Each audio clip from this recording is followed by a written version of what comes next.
Selamat hari Minggu, umat yang terkasih dalam Tuhan Yesus. Minggu ini kita masih melakukan ibadah bersama keluarga kita secara online. Ibadah hari ini dilayani oleh Penatua Christian Huta Barat dari GKI Jatimurni dan Pendeta Guntur Wibisono. Marilah kita menyiapkan hati kita memasuki peribadatan ini.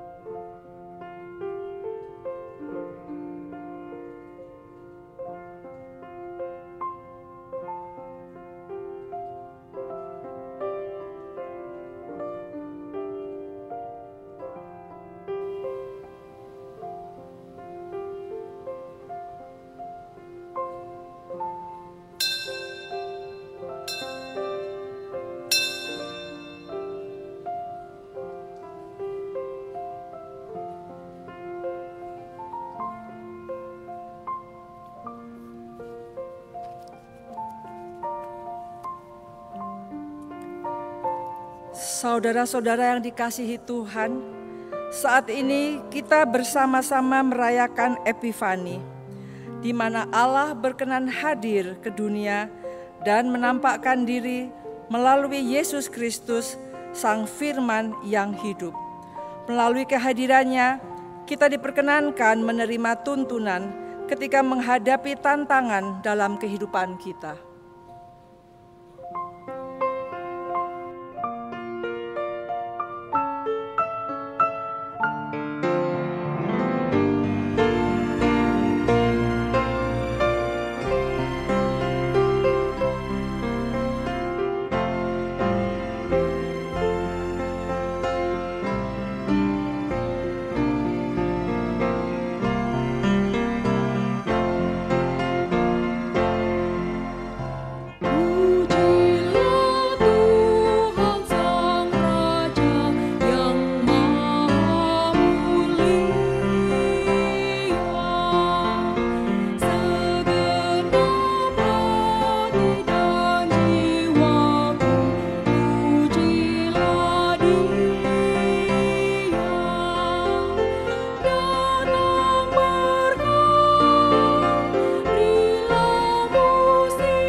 Kita bersama awali ibadah kita di dalam sebuah pengakuan bahwa pertolongan kita adalah di dalam nama Tuhan yang menciptakan langit dan bumi.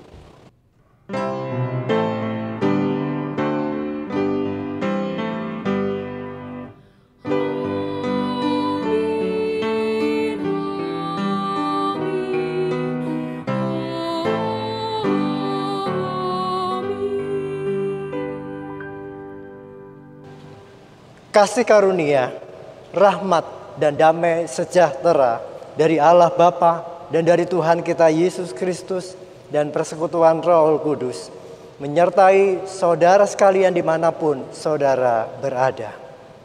Dan menyertai saudara juga.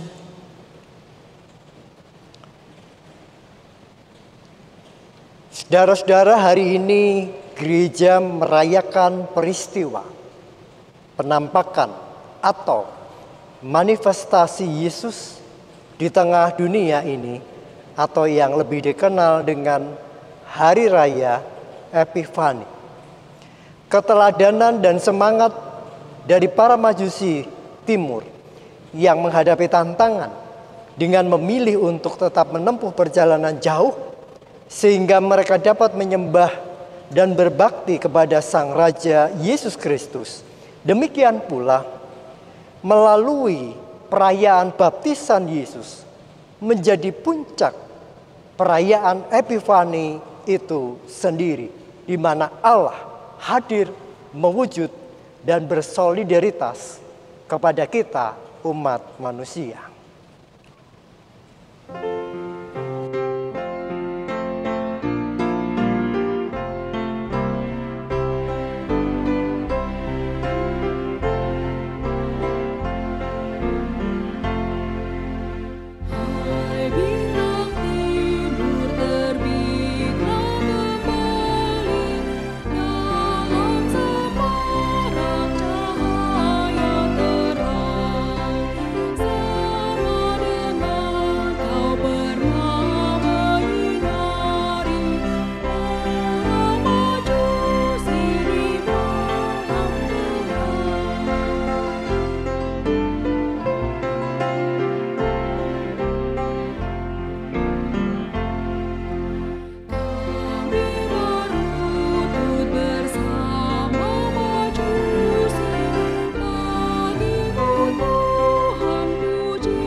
Mari kita mengakui segala keberadaan kita dan segala dosa-dosa kita di hadapan Tuhan. Di dalam doa, kita berdoa.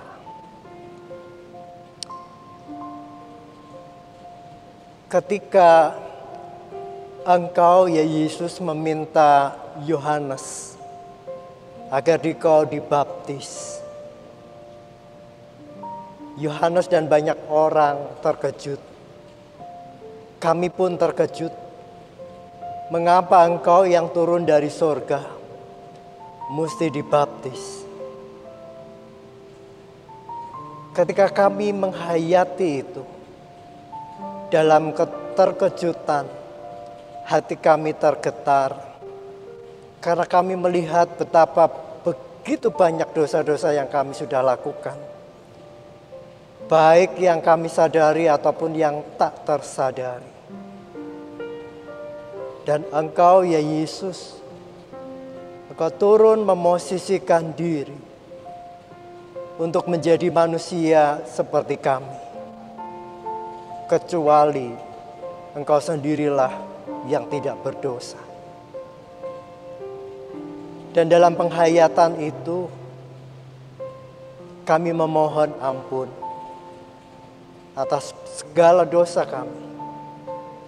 Biarlah melalui pembaptisan-Mu sendiri, yang oleh karena Roh-Mu, kami ditemukan kembali. Dan kami boleh menemukan kasih Allah Dan sehingga dengan kasih kami sungguh hidup baru, hidup dalam kebenaran, keadilan, dan terang firman yang saat ini sedang kami rayakan dalam kemuliaan Epifani, hingga dalam perayaan tatkala Yesus dibaptis. Maka layakkan kami supaya kami sungguh mengerti bahwa seorang raja telah hadir di dunia, berkorban untuk setiap kami dan setiap manusia di dunia. Kami berdoa hanya di dalam nama Tuhan Yesus Kristus. Amin.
Bagi setiap kita yang menyadari dosanya, serta berjanji untuk hidup di dalam jalan Tuhan, maka terimalah berita anugerah dari Tuhan dengan penuh syukur, seperti dalam firman-Nya Roma 6 ayat 4. Dengan demikian kita telah dikuburkan bersama-sama dengan Dia oleh baptisan dalam kematian, supaya sama seperti Kristus telah dibangkitkan dari antara orang mati oleh kemuliaan Bapa.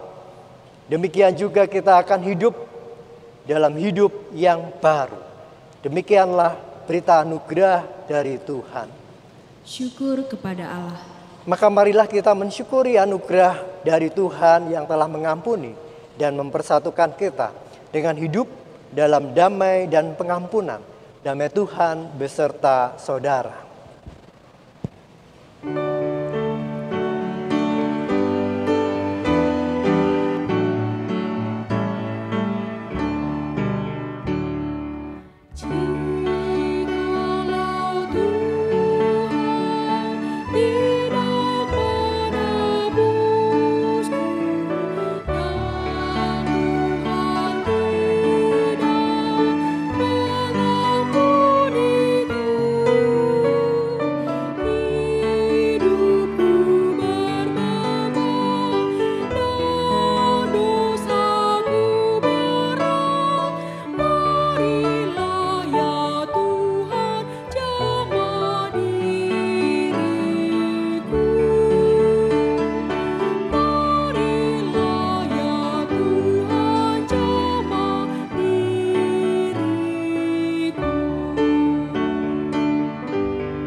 Kita persiapkan hati dan jiwa kita untuk mendengar sabda Tuhan, kita berdoa. Ya Allah Roh Kudus, ketika sang bintang cemerlang itu mulai bersinar terang benderang, ketika pribadi Yesus yang adalah terang itu berkomitmen untuk memberikan diri bagi kami, maka sudah selayaknya dan sepantasnya bahwa setiap kami hendak belajar menghormati, menghargai kesediaan Sang Putra Allah untuk melayani dunia. Maka berbicaralah atas kami, supaya kami dimampukan untuk menghargai dan menghormati cinta kasih Kristus di dalam kehidupan kami, melalui sabda-Mu yang kudus dan agung, yang hendak kami bersama dengar di dalam nama Yesus Kristus. Amin. Saudara-saudara, Yohanes menyerukan agar orang banyak bertobat, dibaptiskan, dan menghasilkan buah-buah yang sesuai dengan pertobatannya itu. Maka terimalah Injil Yesus Kristus menurut Markus, Injil Markus pasal 1 ayat 4 sampai dengan 11, seperti pada tayangan video berikut ini.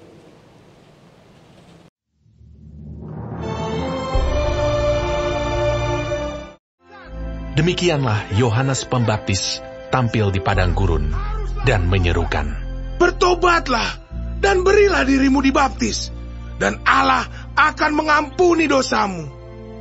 Lalu datanglah kepadanya orang-orang dari seluruh daerah Yudea dan semua penduduk Yerusalem. Dan sambil mengaku dosanya, mereka dibaptis di sungai Yordan. Yohanes memakai jubah bulu unta dan ikat pinggang kulit, dan makanannya belalang dan madu hutan. Inilah yang diberitakannya. "Sesudah aku, akan datang Ia yang lebih berkuasa daripadaku. Membungkuk dan membuka tali kasutnya pun aku tidak layak. Aku membaptis kamu dengan air, tetapi Ia akan membaptis kamu dengan Roh Kudus." Pada waktu itu, datanglah Yesus dari Nazaret di tanah Galilea, dan Ia dibaptis di sungai Yordan oleh Yohanes. Pada saat Ia keluar dari air, Ia melihat langit terkoyak, dan roh seperti burung merpati turun ke atasnya. Lalu terdengarlah suara dari sorga, "Engkaulah anakku yang kukasihi, kepadamulah aku berkenan." Demikianlah Injil Yesus Kristus. Yang berbahagia adalah setiap kita yang mendengarkan firman Allah dan yang tekun melakukannya di dalam kehidupan hari lepas sehari. Haleluya.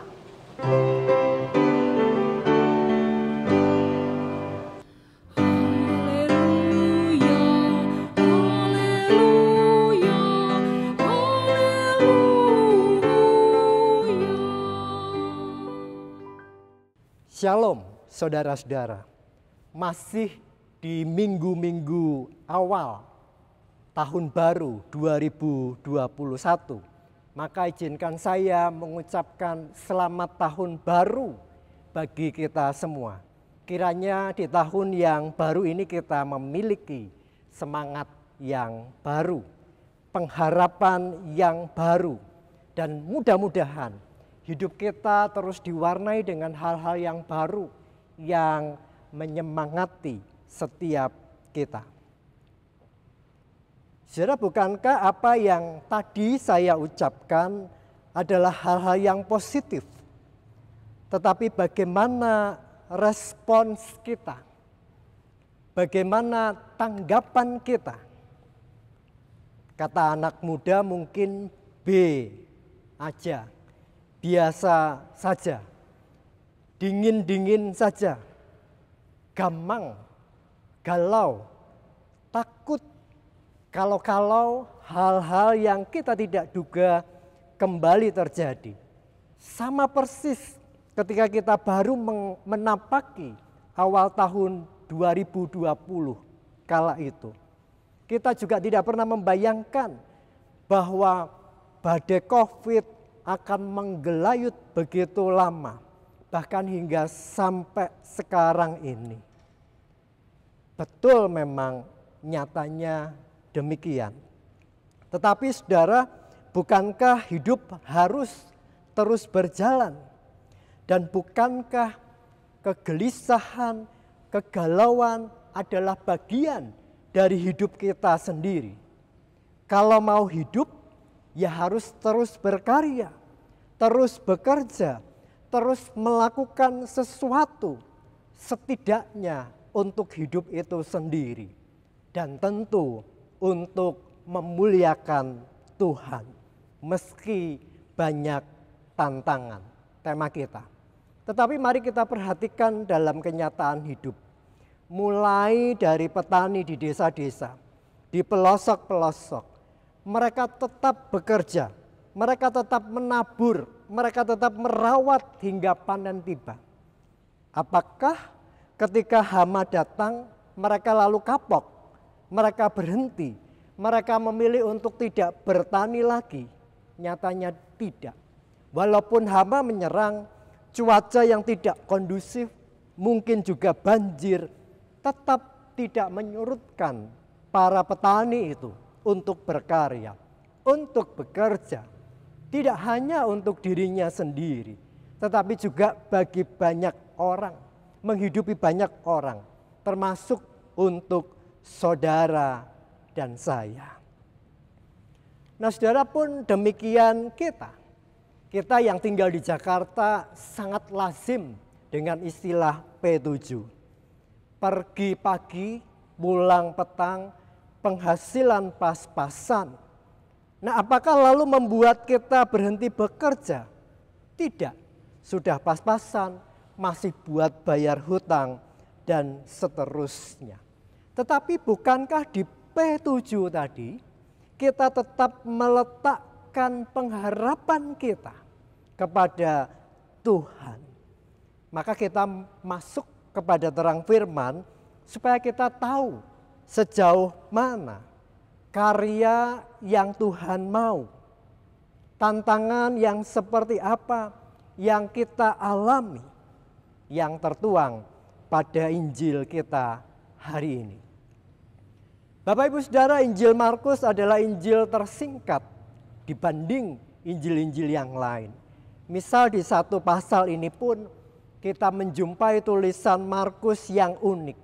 Tidak ada kisah Natal, tidak ada kisah kelahiran, tidak ada Yesus kanak-kanak, tidak ada juga Yesus muda. Tahu-tahu Yesus sudah dewasa, ia lalu berkarya. Dan secara keseluruhan Injil Markus hanya menyajikan mujizat dan karya-karya Tuhan Yesus selama 3,5 tahun masa pelayanannya. Maka saya mengajak kita untuk mengambil sorot dari 2 tokoh yang ada di sana. Yang pertama Yohanes Pembaptis dan kemudian Yesus. Dan berikut kita akan ambil cabang-cabang dari pesan di Injil yang lain. Supaya kita mendapatkan pesan, gambaran yang lebih utuh, yang lebih baik untuk menangkap pesan firman Tuhan hari ini. Mari kita soroti. Yang pertama tentu adalah Yohanes Pembaptis. Saudara, kita tahu dari namanya pun kita mengerti bahwa Yohanes Pembaptis ya pekerjaannya adalah membaptis banyak orang. Yohanes Pembaptis mempertobatkan banyak orang dari kehidupan yang lama menuju ke kehidupan yang baru. Nah, karena pekerjaannya itulah sampai hari ini kita tahu dia disebut sebagai Yohanes Pembaptis. Nah, saudara, yang menarik adalah bahwa baptisan yang dilakukan oleh Yohanes Pembaptis bukan hal yang baru. Sebagaimana tradisi waktu itu, orang-orang yang datang kepada Yohanes Pembaptis, orang-orang yang ingin dibaptis memiliki tujuan supaya mereka dapat masuk dalam sebuah komunitas Yahudi, menjadi satu dengan mereka yang sebelumnya sudah pernah dibaptis. Itu artinya baptisan bisa dipahami seperti kartu keluarga, punya status baru dalam komunitas Yahudi, orang-orang yang suci, sehingga makna baptisan yang dilakukan oleh Yohanes Pembaptis itu sudah lebih dari cukup, itu sudah segala-galanya. Disinilah lalu Yohanes Pembaptis meluruskan yang salah kaprah itu. Ia menyatakan bahwa baptisan, hidup baru, hidup dalam pertobatan itu penting. Tetapi yang jauh lebih penting seharusnya adalah bagaimana baptisan itu dijiwai oleh roh yang ada di dalamnya. Dengan kata lain, baptisan bukan sekadar simbol, lambang semacam kartu anggota keluarga orang-orang Yahudi, tetapi identitas yang baru yang memperlihatkan sebuah sosok pribadi yang tentu kita pahami sosok itu adalah Yesus Kristus sendiri. Itu sebab Bapak Ibu Saudara-saudara, Yohanes Pembaptis mengatakan bahwa dirinya hanyalah sebagai pembuka jalan. Yang lebih utama, yang lebih penting untuk direspon manusia bukan dirinya, tetapi Yesus. Itu sebab baptisan yang dilakukan terhadap Yesus dan sekarang kita rayakan menjadi sebuah peristiwa yang dipakai untuk memproklamirkan siapa Yesus sebenarnya. Yesus datang memberi diri untuk dibaptis, masuk ke dalam air, menjadi bagian dari proses penyerahan diri. Penyerahan diri terhadap apa? Tentu penyerahan diri sepenuhnya kepada Bapaknya, kepada kehendak Allah. Sehingga ketika Yesus menyerahkan diri untuk dibaptis, otomatis Yesus mendapat tugas dari Allah dan berkarya menyelamatkan manusia di dunia ini. Jadi maka kita dapat pahami melalui baptisan yang diterima Yesus, ini menjadi awal, ini menjadi pelopor pembaptisan banyak orang. Yesus yang pertama lalu diikuti oleh banyak orang. Pendek kata, bahwa setiap orang yang percaya kepada Yesus lalu menyerahkan diri dibaptis di dalam namanya, maka dengan sendirinya orang-orang itu berkenan bagi Allah Bapa. Tetapi tidak berhenti sampai di situ. Sekaligus mereka dipanggil seperti tema kita untuk berkarya, untuk menjalankan misi di tengah tantangan dunia. Sehingga ada 3 hal yang perlu kita perhatikan berkenaan dengan baptisan di dalam nama Yesus. Yang pertama, saudara-saudara, bahwa baptisan menjadi hal yang penting bagi hidup orang percaya. Dengan masuk ke dalam air atau dipercik dengan air, seorang menyadari bahwa keseluruhan dirinya, keseluruhan hidupnya, termasuk segala apa yang dia lakukan, itu bersumber hanya kepada Yesus. Hanya Yesus yang menjadi penggerak segala aktivitas hidupnya. Kebaikan-kebaikan yang diperbuatnya apapun, itu bersumber dari pribadi Yesus. Yang pertama. Maka yang kedua, ketika orang sadar bahwa hidupnya bersumber pada Yesus, dia tidak boleh pasif. Dia harus memiliki komitmen. Dia harus memiliki niat untuk bertobat, untuk mengaku, dan senantiasa membarui hidup makin hari makin secitra dengan Kristus. Tidak lagi mau dikuasai oleh dosa. Sehingga yang ketiga, siapapun yang mengalami dibenamkan di dalam air, dipercik oleh air, dibasuh, maka ia dengan sendirinya dipersatukan. Tinggal ingat bersama dengan Allah dan Roh Allah yang memproklamasikan siapa Yesus ketika itu. pendek kata, ketika ada roh Allah bersamanya, Allah yang berkreasi, Allah yang tidak berhenti bekerja, akan membuat orang itu tidak ada matinya kalau bahasa kaum muda. Tidak akan pernah mati gaya. Roh Kudus terus menggerakkan secara kreatif bagi tiap-tiap orang yang tinggal bersamanya. Saudara, maka menjadi jelaslah bahwa setiap orang yang dibaptis seharusnya bersedia dan dimampukan untuk berkarya. Dimampukan untuk bekerja sama bersama dengan Roh Kudus. Mengalami anugerah Allah yang luar biasa. Setiap sikap, tingkah laku, tutur kata terus diinsyafkan. Terus disucikan, tidak sampai di situ. Tetapi juga melakukan hal-hal yang baik, yang bermanfaat bagi sesama. Sebagai wujud gambaran cinta kasih Kristus. Nah, itulah dua dimensi tokoh yang ditampilkan oleh Markus, yakni Yohanes Pembaptis dan tentu Tuhan Yesus Kristus sendiri. Oleh sebab itu saudara, mari kita pertajam dengan tema kita. Melalui dua tokoh itu, kira-kira apa saja keteladanan karya mereka dan kira-kira bagaimana mereka menghadapi tantangan yang ada. Tentang Yohanes Pembaptis, kalau kita hayati pribadinya, dia adalah orang yang keras, dia adalah orang yang berprinsip, dia juga punya daya lenting. Kalau bahasa sekarang, resilience yang hebat. Tidak sekadar daya tahan, melampaui itu, dia punya daya adaptif yang luar biasa. Bayangkan saudara, dia sangat mudah beradaptasi dalam segala situasi. Betapa tidak, ia mampu hidup di padang gurun. Ia menyerukan suara Allah. Ia mampu bertahan hidup dengan makan belalang, entah itu dimaknai sebagai buah ataupun hewan, madu hutan. Dan tiba-tiba ia menjadi desainer bagi dirinya sendiri.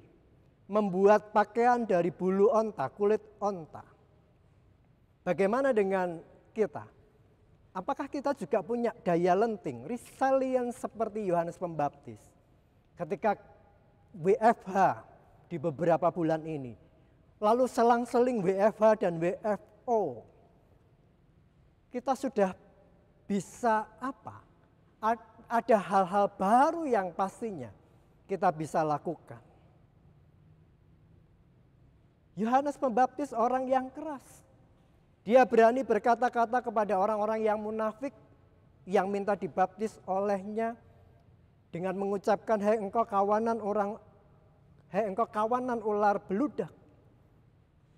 Ia punya prinsip, tidak mudah dibeli. Betapa orang memuja, mengira dia Mesias, tetapi ia tetap pada pendiriannya. Ia tetap meluruskan jalan, mempersiapkan jalan bagi Mesias yang sejati. Bukankah ini sebuah kesempatan yang mahal, yang menaikkan pamor, popularitas dirinya? Tetapi Yohanes Pembaptis tidak mau mengambil kemuliaan Tuhan. Ia tetap berseru-seru, ia tetap meluruskan jalan untuk Tuhan. Saudara, mengambil sorot dari Injil yang lain, kita pun mengerti bahwa meluruskan itu berarti meratakan bukit-bukit. Tentu yang dimaksud bukit-bukit itu adalah kesombongan diri. Meratakan tanah yang berlobang. Tentu yang kita pahami adalah bahwa segala kompetensi, segala talenta, segala potensi diri bukan untuk membanggakan diri, membangun menara setinggi-tingginya, tidak. Melainkan untuk menutup, menolong sesama. Saudaraku, kalau boleh sharing, mungkin saya ini termasuk golongan teopas. Maksudnya teologinya pas-pasan. Tetapi dari situ saya belajar, ada banyak sekali input, khususnya para sesepuh. Mereka dengan sukacita berbagi pengalaman. Mereka yang pernah di puncak membagikan pengalaman mereka untuk menolong saya mendapatkan point of view tentang firman Tuhan. Memperlengkapi yang kurang dari saya. Dan puji Tuhan, banyak orang yang berada di puncak. Mereka mau merendah, mau berbagi kehidupan untuk memperlengkapi, menutup lubang-lubang, menutup kelemahan-kelemahan orang lain. Dan bukankah di sini kita mengerti bahwa Yesus Kristus juga demikian. Allah yang maha tinggi, yang melampaui bukit-bukit, menara-menara yang dibangun manusia. Ia rela turun ke bumi. Mengajarkan apa, saudara? Kerendahan hati. Nah, apalagi kita yang hanya butir-butir debu. Seharusnya kita juga bertutur seperti Yohanes Pembaptis. Bahkan melepas kasutnya pun kita tidak layak. Kita sujud sembah di bagian paling bawah tubuh Kristus pun sejatinya kita tidak layak. Tetapi kita mengerti bahwa Tuhan yang penuh dengan kemuliaan, dengan terang kemuliaan yang luar biasa, Ia rela hadir, disejajarkan dengan kita yang berdosa ini, kecuali satu, Dia tidak berdosa. Saudaraku, hari ini kita tengah berada di pekan Epifani, dan puncak perayaan Epifani ada dalam perayaan pembaptisan Yesus. Apa maksudnya? Baik, di dalam tradisi gereja saat ini kita berada di masa Epifani, masa di mana kita mengingat kembali peristiwa manifestasi kehadiran Allah di dalam Yesus Kristus di tengah dunia. Mengingat manifestasi Allah setelah perayaan besar Natal. Nah, saudara, menariknya adalah tradisi gereja menyatakan kalau Natal adalah Allah yang datang mencari manusia, sekarang ini dalam peristiwa Epifani adalah saatnya kita manusia mencari Allah. Maksudnya apa? Kita memahami bahwa mencari Allah yang sudah turun itu mengingatkan supaya kita mengarahkan diri bukan pada kepentingan pribadi. Mencari hal-hal dunia yang mengarah kepada diri, melainkan mendapat Allah yang sudah turun itu. Maka kita pahami dalam perayaan Epifani, kisah-kisah Injil yang ditampilkan adalah kisah para Majus yang mencari Yesus. Yesus yang kanak-kanak itu. Dan menjadi sangat menarik bahwa Markus hendak menegaskan pencarian manusia kepada manifestasi Allah tidak berhenti sampai pada orang-orang Majus itu. Masih banyak orang yang mencari kehadiran Allah, manifestasi Allah. Dan ini sungguh tampak jelas dalam perjumpaan bersama Yesus yang dewasa, yang bersama petobat-petobat baru menyerahkan dirinya untuk dibaptis. Yesus bersama para petobat-petobat baru, orang-orang yang rindu untuk dibaharui hidupnya dalam peristiwa pembaptisan yang dilakukan oleh Yohanes. Orang-orang mencari Allah lalu langsung melihat manifestasi Allah di dalam Yesus. Ini sebuah perjumpaan yang lalu menjadi sangat sempurna.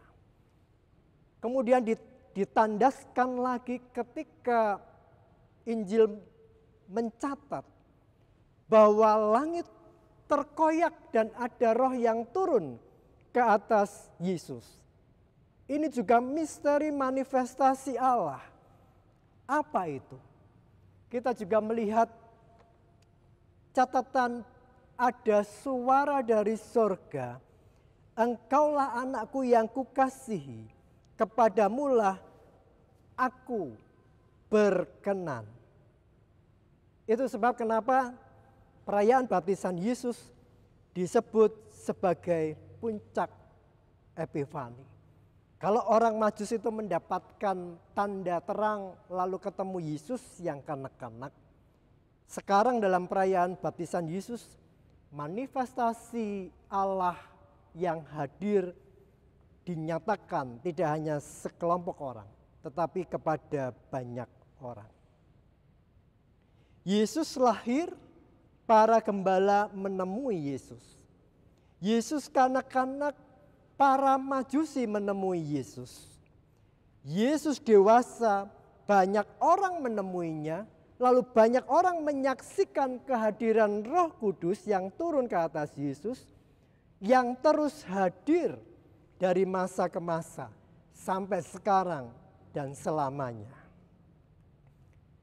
Maka di sini kita bisa pahami dalam sebuah tema, banyak tantangan, tetapi mari terus berkarya. Itu berarti perayaan Epifani mengajak kita tidak hanya mengingat manifestasi Allah, tidak hanya mengingat kehadiran Allah dalam pribadi Yesus, tetapi mari bersama Roh Kudus melalui perayaan pembaptisan Yesus, kita juga dipanggil untuk berupaya melakukan perubahan hidup, berkarya, melakukan karya-karya pembaharuan sekalipun hidup penuh dengan tantangan. Dan bukankah upaya-upaya itu sebagai wujud kita untuk mencari Allah yang sudah turun ke dunia itu? Atau dengan kata lain, mencari kehendaknya, bukan kehendak kita sendiri. Mencari bukan dalam pemahaman pencarian yang kosong. Kalau orang Majus mendapatkan tanda bintang terang, kita mendapatkan tanda dengan mata batin kita bersama Roh Kudus, sehingga kabut yang menutupi kita makin hari makin hilang. Saudara, maka kita tahu bahwa berkarya itu berarti bekerja. Kenapa kita bekerja? Sebab kalau kita tidak bekerja kita akan mati. Bahkan sejak manusia jatuh dalam dosa, manusia sudah harus bekerja. Kita tahu itu adalah sebuah hukuman. Tetapi melalui perayaan Epifani, melalui hadirnya Allah, kita diingatkan betapa besar cinta Tuhan. Kalau kita ingat sejak manusia jatuh dalam dosa, Allah sudah menyediakan pakaian dari kulit binatang. Sama seperti yang diwujudkan Yohanes Pembaptis di padang gurun. Semua terjadi karena karya Roh Allah yang kreatif, yang memampukan Yohanes Pembaptis bertahan di padang gurun. Dan karya Roh Allah yang kreatif itu juga memampukan saudara dan saya melewati padang gurun kehidupan saat ini. Di mana mungkin sebagian kita masih berjuang dalam lingkup P7 tadi. Pergi pagi, pulang petang, gaji pas-pasan, masih dipotong pajak, dan masih perlu bayar cicilan dan sebagainya. Oh tentu kita bersyukur. Bersyukur. Karena di masa sekarang ini kita tahu benar konteks hidup kita di masa pandemi ini, bahwa jarak antara hidup dan mati itu begitu dekat, begitu tipis dan miris. Banyak orang stres, banyak orang frustasi karena tidak mampu membendung tantangan kehidupan. Ada orang yang mencoba untuk membanjiri dirinya dengan begitu banyak webinar, informasi-informasi, supaya dia bisa bertahan hidup, supaya dia bisa mengelola sebuah pekerjaan yang mungkin baru karena dia dirilis dari pekerjaannya. Tetapi apa yang terjadi, justru banyak orang yang mengalami sindrom analisis paralisis. dibanjiri dengan berbagai informasi, dengan pelatihan-pelatihan, tetapi mengalami kelumpuhan. Tidak tahu apa yang mesti diputuskan dan dilakukan, atau bahasa sederhananya terlalu banyak mikir tapi tidak bisa kerja. Maka saudara, dalam konteks yang demikian, kita diundang untuk terus berserah, bukan ngoyo, bukan membanjiri diri dengan berbagai hal, tapi lebih dulu datanglah kepada Tuhan. Carilah Tuhan yang sudah datang kepada kita, supaya bersamanya, bersama dengan Roh Allah yang kreatif itu, kita dimampukan juga untuk berkarya, bekerja, menghidupi diri sendiri, pun menginspirasi banyak orang. Bunda Teresa kita tahu, saudara-saudara, dia tinggalkan studinya, dia lepaskan semua hal yang menempel pada dirinya yang mahal, dia gantikan untuk berpelayanan. Memberikan pengharapan bagi orang-orang yang lemah, orang-orang yang sakit, tetapi dia tidak pernah berkekurangan. Sebuah mujizat yang luar biasa. Apakah saudara yakin bahwa hal itu masih terjadi sampai hari ini? Hari ini kita diingatkan dalam perayaan Epifani, terang yang menyala-nyala, kehadiran manifestasi Allah yang luar biasa pernah dan terus hadir di kehidupan kita. Tantangan yang paling berat bukan pandemi yang terjadi yang kita alami sekarang ini. Tetapi kita diingatkan tantangan yang paling berat adalah diri kita sendiri yang susah, yang malas untuk move on. Dan melalui perayaan Epifani ini kita diingatkan, mari kita bangkit, mari kita berkarya sebagai manusia-manusia yang sungguh dikasihi Allah. Peristiwa baptisan Yesus mengingatkan kita bahwa sejak Yesus dibaptis, ia merelakan dirinya untuk bersolider bagi seluruh umat manusia. Dan ini akan sangat jelas ketika kita baca seluruh kitab Markus. Sejak waktu itu, artinya sejak Yesus dibaptis, mata Yesus dan hatinya hanya tertuju kepada kemuliaan salib. Maka bagi kita yang sedang dirundung kegelisahan, kesedihan, ketidakpastian, mari kita berjalan bersama Yesus yang terus memandang salib sebagai kemuliaan. Terus bergerak, terus melakukan sesuatu, tidak berpangku tangan. Sebab apa? Karena hari ini kita diingatkan, dunia ini memang sedang gelap, dunia ini sedang murung. Tetapi percayalah, Tuhan tidak pernah mengizinkan kita, gereja Tuhan, kosong melompong dan gelap. Rohnya akan terus menopang dan menghidupi saudara dan saya. Kita mungkin tidak memiliki harta yang berlimpah-limpah. Kita mungkin tidak memiliki senjata untuk perlindungan diri, untuk mengatur segala situasi, untuk menguasai apapun itu. Dan memang tidak perlu juga kita menguasai satu sama lain. Allah yang berkuasa atas kita. Percayalah bahwa kita akan bisa dan selalu bisa memenuhi dunia ini dengan segala kebaikan Allah. Asal kita mau berkarya, melakukan sesuatu seturut dengan kehendak Allah. Saudaraku, pada akhirnya Epifani mengingatkan kita tentang tindakan penyelamatan Allah bagi dunia. Manifestasi kehadiran Allah yang mewujud pada pribadi Yesus. Pribadi yang menerangi, pribadi yang membawa perubahan, pribadi yang mentransformasi segala sikap hidup kita.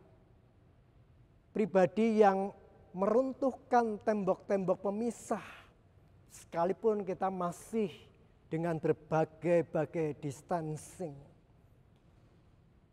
Kita tidak lagi memupuk kebencian. Kita tahu kasih Allah yang menuntun kita untuk berdamai dengan diri kita sendiri, berdamai dengan sesama.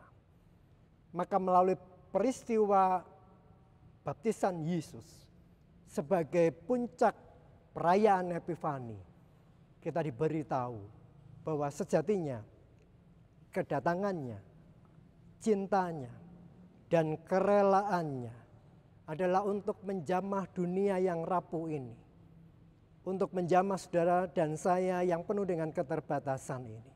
Maka mari kita respon dengan kerendahan hati.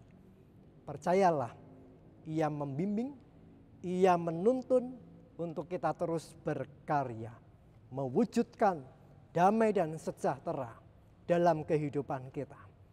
Dunia memang murung, tapi biarlah dengan manifestasi Allah kita rebut kemurungan itu dengan sukacita yang melampaui akal pikiran kita. Karena kita percaya bahwa Allah terus hadir di kehidupan saudara dan saya. Selamat berkarya sekalipun banyak tantangan. Amin. Tuhan Yesus memberkati. Kita mengambil saat hening.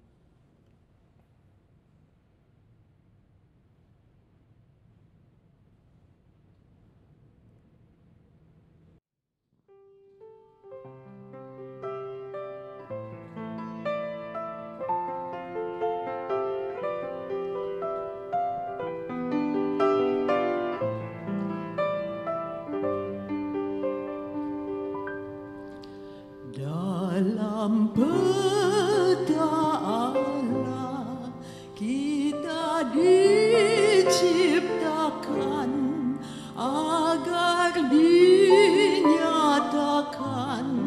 kemuliaan Tuhan. Tapi suatu saat kita telah tersesat, tinggalkan mahkota yang telah diberikannya. Tapi Allah telah berencana mencari yang sesat di Golgota.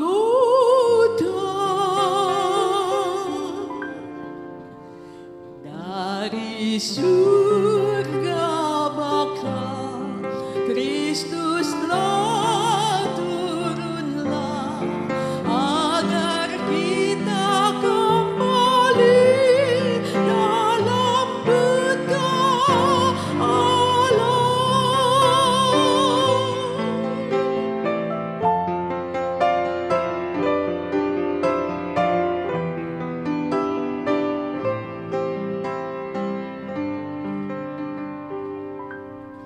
Sekarang ku percaya, terima juru selamat. Sekarang ku terlepas dari dosa jerat. Hidupku baginya hadiah aku minta, anugerah kasih-Nya itu ku rindulah. Tak ku mengertilah Kristus rela mati untuk manusia di Golgota.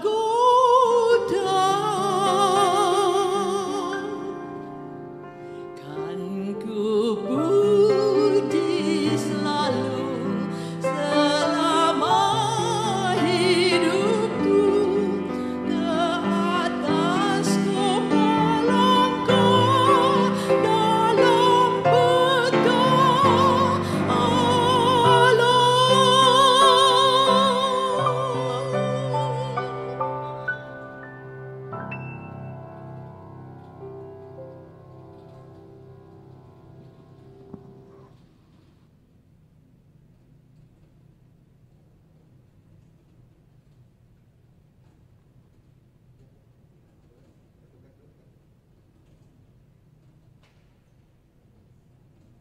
Marilah kita mengaku iman bersama dengan orang percaya di seluruh dunia dan di sepanjang abad dengan mengungkapkan pengakuan iman rasuli demikian.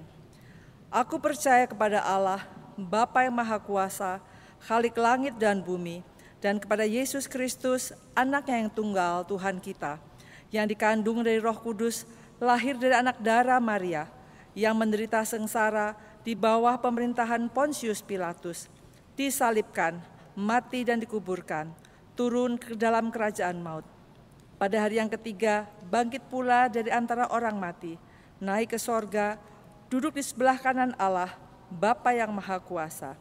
Dan dari sana ia akan datang untuk menghakimi orang yang hidup dan yang mati.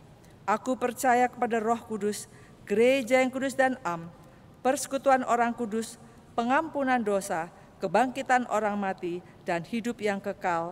Amin.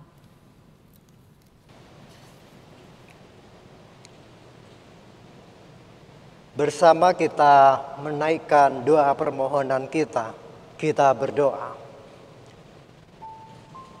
Ya Allah Sang Sumber Hidup, melalui sabdamu yang kudus dan agung, dalam perayaan Epifani ini, kami kembali menghayati apa yang terpancar dalam pribadi Yesus dan apa yang sudah dilakukannya.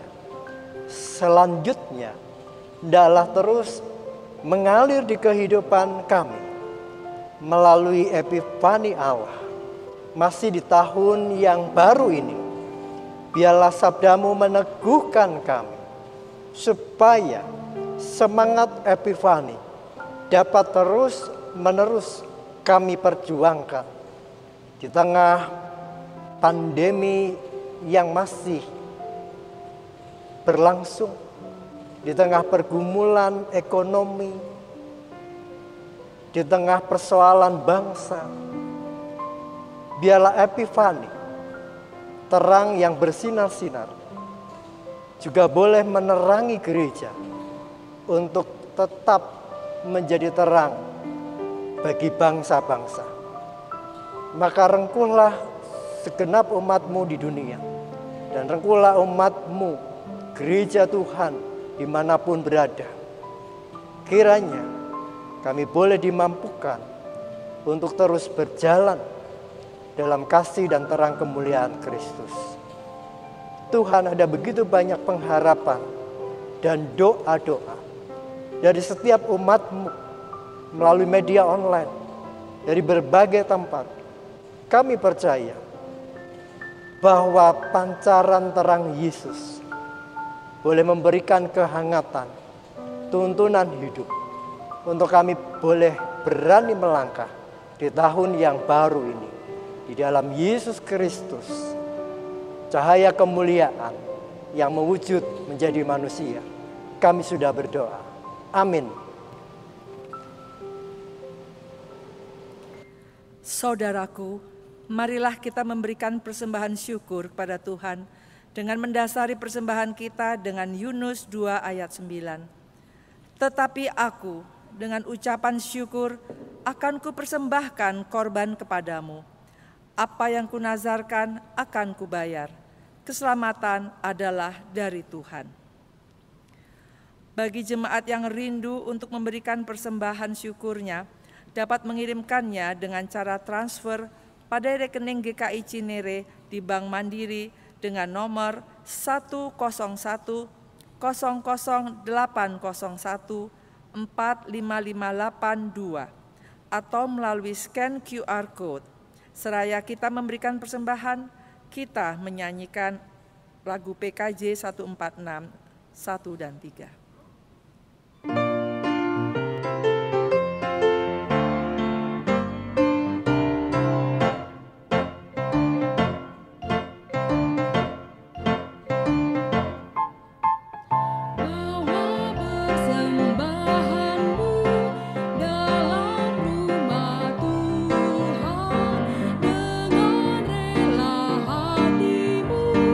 Janganlah jemu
Saudara-saudara yang terkasih, mari kita berdoa.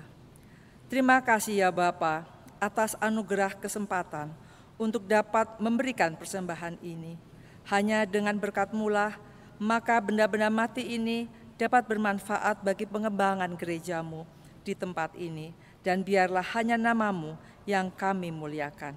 Di dalam nama Yesus kami berdoa. Amin.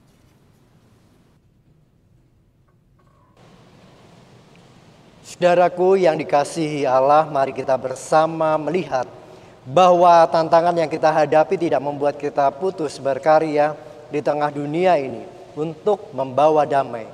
Kiranya kita terus mengingat dan bersyukur atas setiap penyertaan Allah dalam kehidupan kita. Maka berkaryalah terus untuk menjaga perbedaan sebagai anugerah dari Allah dan wartakan karya Allah dimanapun kita berada dengan tanpa jemu.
Maka arahkanlah hatimu kepada Tuhan.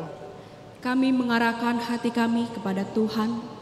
Jadilah saksi Kristus. Kami siap menjadi saksi Kristus. Terpujilah Allah Bapa, Anak, dan Roh Kudus. Kini dan selamanya. Maka pulanglah dalam damai sejahtera dan terimalah berkat dari Tuhan. Tuhan memberkati engkau dan melindungi engkau. Tuhan menyinari engkau dengan wajahnya dan memberi engkau kasih karunia. Tuhan menghadapkan wajahnya kepadamu dan memberi engkau damai dan sejahtera. Amin.